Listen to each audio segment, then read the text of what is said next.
3-4 दिन के अंदर 2 ऐतिहासिक घटनाएं हो चुकी हैं। एक तो भारत ने T20 वर्ल्ड कप जीता है। दूसरा ये है कि अंग्रेज़ों के ज़माने के जो न्यायिक प्रक्रिया के जो अधिनियम थे उनको बदला गया है और वो 1 जुलाई मतलब जो आज रात बीती हुई रात 12 बजे के बाद से वो लागू हो गई है। मतलब 1 जुलाई 2024 से वो लागू हो गई है और इसकी शुरुआत पहले ही हो चुकी है, जिसको कि लोकसभा ने 20 दिसंबर को मतलब फाइनली 20 दिसंबर 2023 को पारित किया। उसके नेक्स्ट डे जो 21 दिसंबर 2023 को राज्यसभा ने पारित किया और 25 दिसंबर 2023 को राष्ट्रपति द्वारा उस पर साइन कर दिया गया और उसे 1 जुलाई 2024 से लागू करने की बात हुई, जो कि अब 1 जुलाई से संपूर्ण भारत में वो लागू हो गया है। तो वो न्यायिक प्रक्रिया में 3 जो थे वो था IPC इंडियन पेनल कोड, जिसको भारतीय दंड संहिता कहा जाता था, जो 1860 ईस्वी का बना हुआ था। उसको 1962 से लागू कर दिया गया। तो उसके पहले इसके कहानी ये है कि 1833 में जो चार्टर आया था उसमें इसकी बात कही गई थी, जिसको कि 1834 में एक मैकाले की अध्यक्षता में प्रथम विधि आयोग गठित हुआ था और उसी ने ये इंडियन पेनल कोड की सिफारिश की थी, जिसमें कि दंड है और दंड से संबंधित उसमें ये अपराध है, अपराध से संबंधित दंड है। इसकी पूरी जो है लिस्ट है उसमें और ये है आपको इंडियन पेनल कोड आपको ये कहा जाता है। इसमें जो कुल धाराएं थी उस समय 511 धाराएं थी।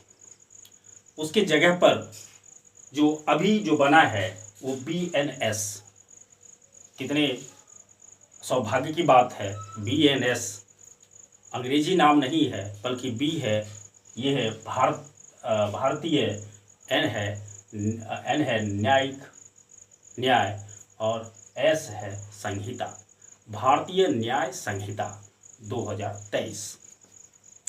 तो पारित होने की जो घटना है उसके बारे में हम पहले ही का जिक्र कर दिया है।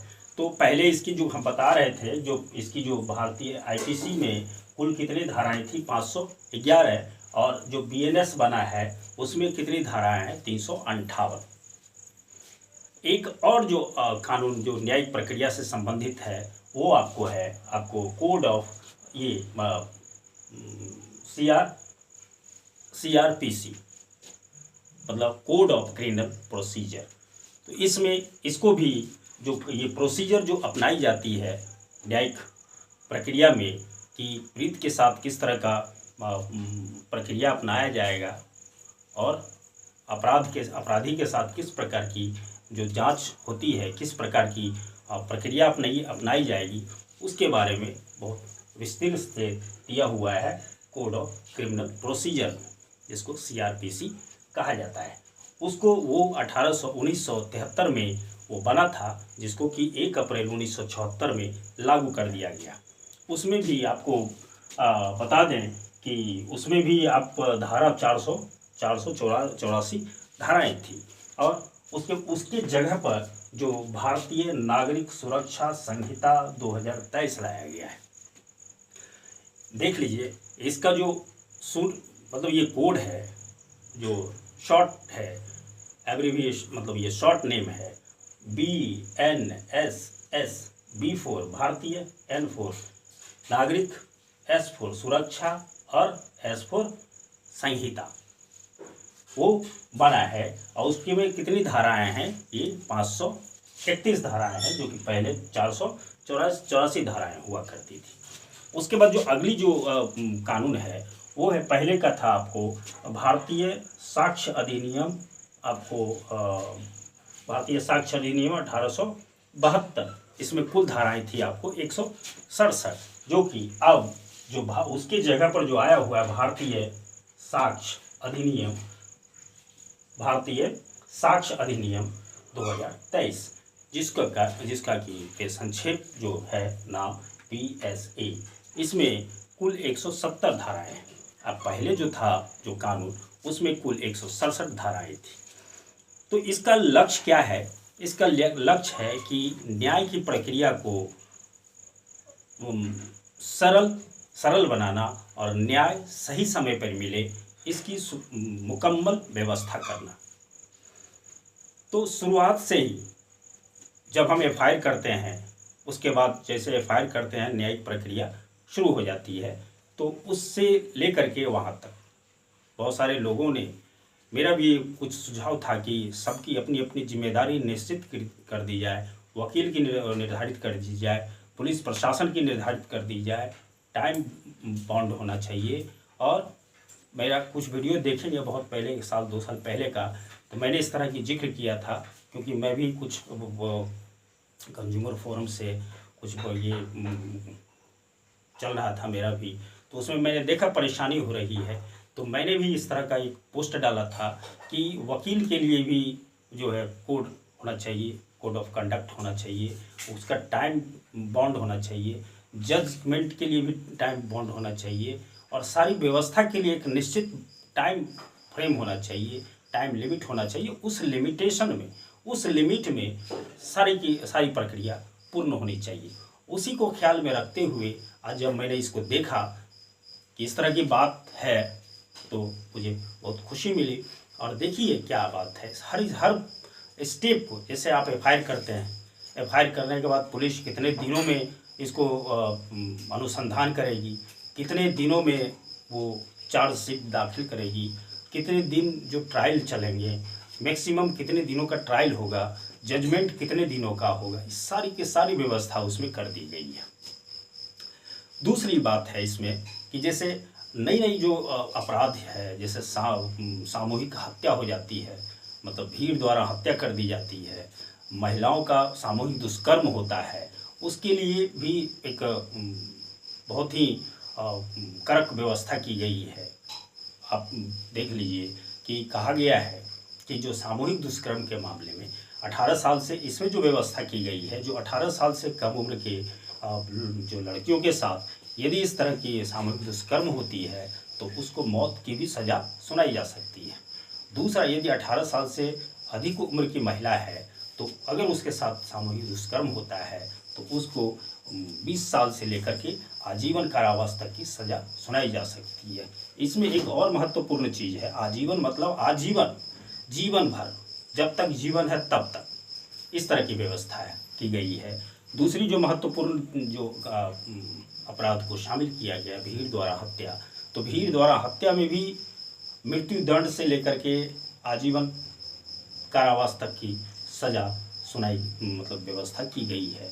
और जो रोड एक्सीडेंट होता है कि आजकल देखेंगे कि गाड़ी वाला बेधड़क रोड पर जाता है, किसी को धक्का मार दिया, तो इसमें क्या व्यवस्था किया गया है कि अगर वो ड्राइवर, अगर उसको धक्का लग गया, अगर वो गाड़ी से अगर पेशेंट को अगर पहुंचा देता है हॉस्पिटल, तो उसकी सज़ा कम कर दी जाती है, वरना उसकी भी मौत की सज़ा सुनाई जा सकती है। इस तरह की व्यवस्था की गई है।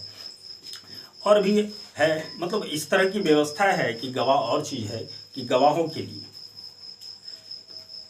लिए क्या किया गया है कि पहले साक्ष्य लिखित, पहले था कि मतलब सशरीर उपस्थित होना पड़ता था गवाह के लिए, उसको माना जाता था। पहले आपको जो आजकल का जो इलेक्ट्रॉनिक मीडिया है, जो साधन है, जैसे ऑडियो वीडियो, इस सब को साक्ष्य के रूप में एक मान्यता दी गई है। दूसरा, लिखित साक्ष्य भी आप प्रस्तुत कर सकते हैं, और इस तरह के साक्ष्य का व्यवस्था किया गया है। मतलब इस प्रकार से न्यायिक प्रक्रिया को सरल बनाने का प्रयास किया गया है। दूसरी और भी चीज़ें हैं, बहुत सारी बातें हैं इसमें जो कि आम लोगों को जानने की बहुत ही ज़रूरत है कि जैसे आप एफआईआर करते हैं, आप किसी भी थाने में एफआईआर कर सकते हैं और उसके लिए टाइम लिमिट किया गया है कि उस थाने से आपका जो थाना है वहाँ ट्रांसफ़र उतने दिनों में हो जाएगा। और वो जो आईओ है, इन्वेस्टिगेटिंग ऑफिसर जो हैं, वो सारी प्रक्रिया की जानकारी आपको, पहले आप थाना जाते थे और लेकिन वो अधिकारी आपको आपके घर पहुंच करके आपको सारी प्रक्रिया के बारे में जानकारी देगा कि आपका प्रक्रिया कहाँ तक पहुंचा है। पहले आपको खुद थाना जाना पड़ता था और सारी प्रक्रिया निश्चित है। तो और भी बातें हैं इसमें बहुत सारी, जैसे देशद्रोह, राजद्रोह का एक था। अब क्या किया है, राजद्रोह को हटा करके उसके जगह पे देशद्रोह जोड़ दिया गया है कि देशद्रोह एक मामला एक लाया जाएगा। दूसरा और भी है, जैसे मॉब लिंचिंग के बारे में हम लोग आप लोगों की चर्चा कर ही दिए हैं। उसके बाद आपको एफआईआर तो किसी भी साथ किया जा सकता है, और जितने भी साक्ष्य हैं, जो भी चीज़ है, अब बिल्कुल न्यायिक प्रक्रिया को सरल बनाने के लिए पूरी व्यवस्था इसमें की गई है। और इसमें तो एक परेशानी ये है कि वकीलों को परेशानी है, जज को परेशानी है, जो कि उन्होंने जो स्टूडेंट लाइफ में एकेडमिकली जो स्टडी किया था, पूरी तरह से हट करके उसको स्टडी करना पड़ेगा। एक एक धारा, एक एक क्या है प्रावधान है। पहले तो उनको रटी रटाई थी, आराम से वो इस प्रक्रिया में अपना मतलब पार्टिसिपेट करते थे। अब सभी के लिए एक कुछ दिनों का एक चुनौती भरा ये काम रह गया है, जिससे कि कुछ दिन धीरे धीरे ये सामान्य हो जाएगी। और मेरे समझ से आपने देखा, आप भी देखेंगे कि पहले से जो न्यायिक प्रक्रिया है वो थोड़ी बेहतर होगी। और इसी के साथ मेरा फिर एक कुछ नया वीडियो आएगा। तब तक के लिए आपको नमस्कार, गुड नाइट, सत श्री अकाल, जय हिंद, जय भारत।